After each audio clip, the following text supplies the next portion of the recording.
Now going to put across to our special guests, within 2 years left for this government, what can it deliver? Is that time too less? Lord Meghnad Desai from London, Sunil Kant Munjal from New Delhi. He's the joint MD of Hero Motor Corp, and Ashwini Kumar with the government's perspective. Gentlemen, thanks very much for joining us. Lord Desai, first straight to you. Has UPA 2 failed from its objectives of economic reform? And in your mind, which have really been the biggest misses of UPA 2? I think it was a mistake to expect UPA 2 to go full flight out on reform, because I think it is within the Congress party there are forces which are anti-reform, kind of on the left. So there was a compromise which had to be managed, and I think what's happened is small reforms have been made about allowing foreigners to hold equity and so on. But the big reforms have run against opposition within the Congress party and from coalition allies. So in a sense, reform which was expected of the UPA hasn't really happened because it has not been a priority for the UPA. So essentially reform has sort of been a victim of coalition politics. Sunil Kant Munjal, UPA 2 came without left parties raising hopes of India Inc. about how things would change. There would be a pro-reform government, except they didn't know that there would be a lady in a white sari called Mamata Banerjee taking all of that away, reversing any possible hope. These 3 years, your take? You're right. The expectation was when the UPA came around second time that things will move quicker, faster, and we will see much more of the pending reforms get addressed. But it's actually been disappointing in the sense there's so much of a downturn globally. The US, Europe, and within India, there is clearly need to do much more than has happened in this last 3 years. There's a whole lot of work pending to be done, and it is actually it is a big challenge we seem to face right now, getting things done. Sunil Munjal, what according to you has been the biggest disappointment as far as the UPA government is concerned, and what is it that you'd like to see get done in the next 2 years? I can tell you what industry expects to happen right now. What industry hopes will happen is that, one, what we hope would happen is that when the entire world was slowing down, we had an opportunity to pull ahead significantly from the rest of the world, which we did not do.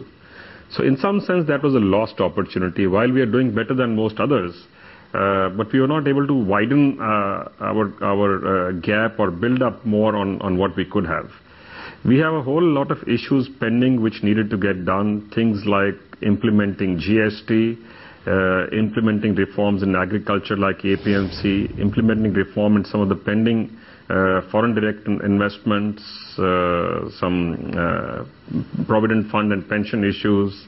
There is a bunch of things which are known right now, the education bills which need to get passed. I understand the current parliament has passed less bills than most of the parliaments in the last 50 or 60 years. Okay, let's get in the government's perspective. Ashwini Kumar, you're a key minister in the UPA government, and we just had the industry draw out its list of expectations as far as reforms are concerned. Does India Inc. have a right to expect that any of these reforms will get done in the next 2 years? Some of the fiscal policy initiatives, the rupee is under pressure. We are conscious of the fact that we need to do something. Now, what exactly will be done, I'm sure in the days ahead you will see the finance minister unfolding a plan.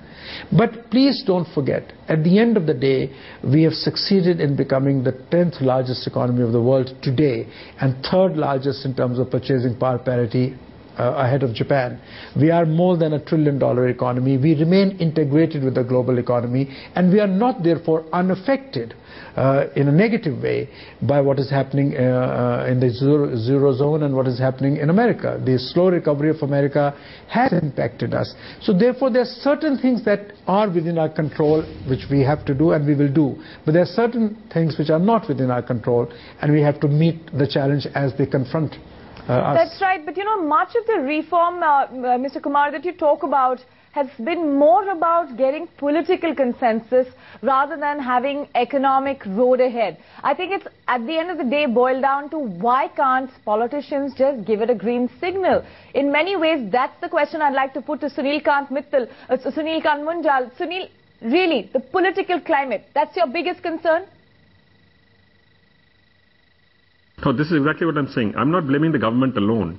I'm blaming the entire system at this moment, because government has not been able to convince the opposition or its own allies, and the opposition's role almost seems to have become to oppose for the sake of opposition.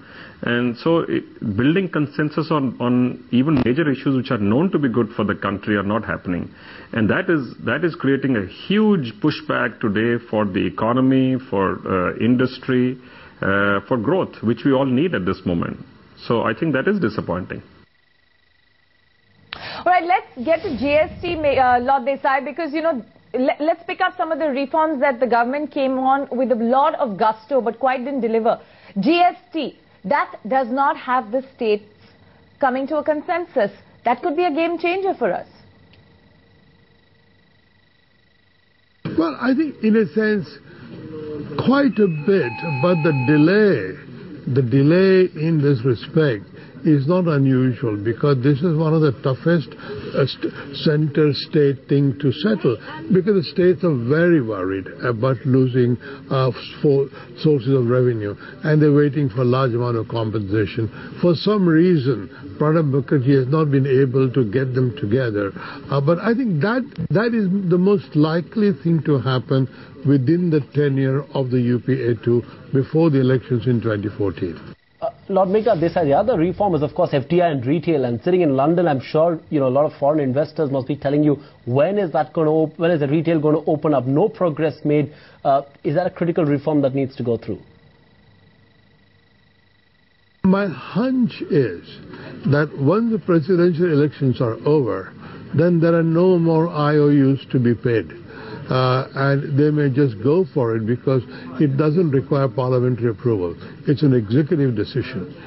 Why they haven't pushed forward with it, I think it was because they were worried about not winning a confidence vote and so on. But after the presidential election, they won't care whether they win the confidence vote or not, because then they can go straight for midterm elections. So I think I'm expecting a little bit speeding up of reform after the presidential election. FDI and retail, Ashwini Kumar, can you assure a panel here that FDI and multi-brand retail will get done before the government completes its term, this despite you having a troublesome ally by the name Mamata Banerjee? You can haul us over the coals if you find us wanting in not attempting or trying to do what we must in order to vindicate our pledge to the people of India. But since we have a fractured polity, we have to live with certain constraints. As somebody said, the governments must first survive before they can do anything. So we need to have our people together. But I'm hopeful. I'm not a pseudo-optimist. My optimism is founded in my firm belief that at the end of the day, through talks, through persuasions, through engagement, and through an intensive discourse, a rational discourse, we will be able to persuade the people who matter to enable us to push forward with economic policy initiatives. Because the industry is waiting for that persuasion, Mr. Kumar, that is really key. That's why I'm going to put this question to Sunil. How hopeful are you that the next 2 years won't be a road to populism, as a road to election is likely to normally be? What are your expectations for 2 years? I'm hoping we will not have to wait that long, because medium term and long term we are all very positive about the whole system, the economy, the growth, where India will be in the global community of nations. Our concern truly is about the here and now. And I'm hoping we don't have to wait 2 years for all of the things which are known. There may be other things which will come up. But there are a number of things already pending right now, either with Parliament or expert committees or groups of ministers. A number of issues actually are being looked at right now. So some of them are very, very good, are known to be good, and some of them themselves present a challenge. DTC, for example, in the form it has been presented, industry has a serious issue and objection to DTC, because bits of it were picked up in this budget and announced, to which there is industry has pushed back quite hard. There are issues on land. If we have to grow our economy to create jobs, we have to grow manufacturing. And if you have to grow manufacturing, you have to be able to provide land for industrial establishments to be set up. So there are some issues which are concerning. Broadly, I think nobody will argue that India is doing well and India will continue to do well. But are we tapping our potential? I think that's a question to ask.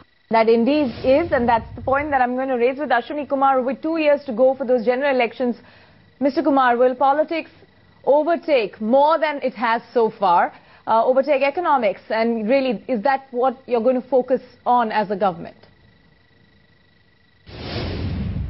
Well, the last several decades have shown, certainly UPA 1 has shown, and we have a very recent example therefore to follow, that you can do what you need to do in the interest of those who live on the margins, in the interest of poor people, in the interest of Aam Aadmi, which constitutes a vast majority of our people, and yet you can do something which makes preeminent economic sense. At the end of the day, my personal view is that bad economics can never be good politics. So I sincerely hope that the decisions that are taken are rational, will stand the test of time, will serve the people of India, the Aam Aadmi of India, by expanding the economy.